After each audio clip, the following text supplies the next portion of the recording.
We didn't think that we were hungry or we couldn't take shower because there were no hot water. We just were thinking about, are we going to stay alive today or are we going to die? And we were only praying all the time, and thanks God we are still alive.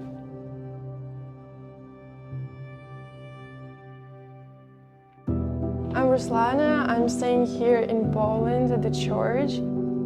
My family are refugees from Ukraine. My mom, my siblings, sister and brother. Unfortunately, our father, he's a preacher and he's left in Ukraine. When the first day of war started, we hoped it will end soon, but it didn't. And the worst part was that our city, Bryansk, was occupied on the second and third days of war, so just from the start, and we couldn't leave the city at all. And the pharmacies, the food stores were completely empty.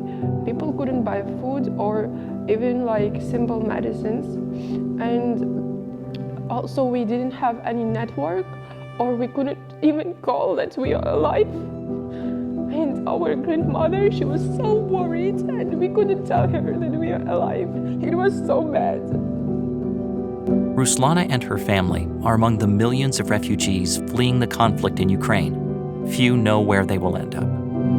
Majority of us don't have relatives or friends here, and the only people who help is church. The church gonna give us a chance to have a future and help us with the basic things.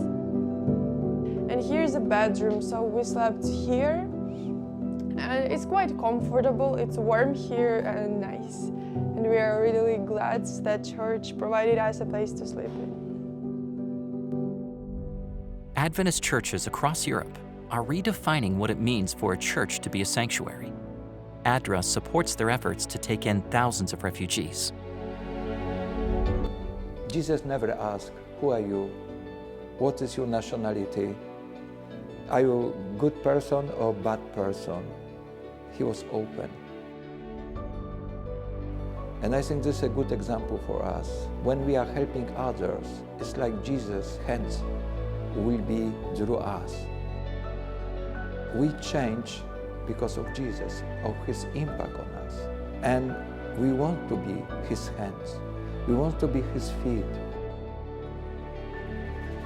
The global humanitarian agency, ADRA, which is the Venice Development and Relief Agency, ADRA, based here Internacional, que es la rama humanitaria de la Iglesia Adventista del Séptimo Día. Adventista de recursos assistenciais. Right now, the organization has people in and around Ukraine, helping the hundreds of thousands of people fleeing. Well, groups here at home are getting involved as well. The Maryland Aid Group is going much farther, 5,000 miles farther, to provide direct help. It's already providing shelter to refugees in youth centers and church buildings. ADRA volunteers cross the border themselves into Ukraine with this convoy carrying supplies.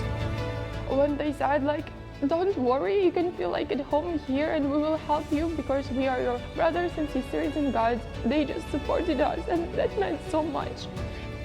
I was hungry and you gave me something to eat. I was thirsty and you gave me something to drink. I was a stranger and you invited me in. I needed clothes and you clothed me. I was sick and you looked after me.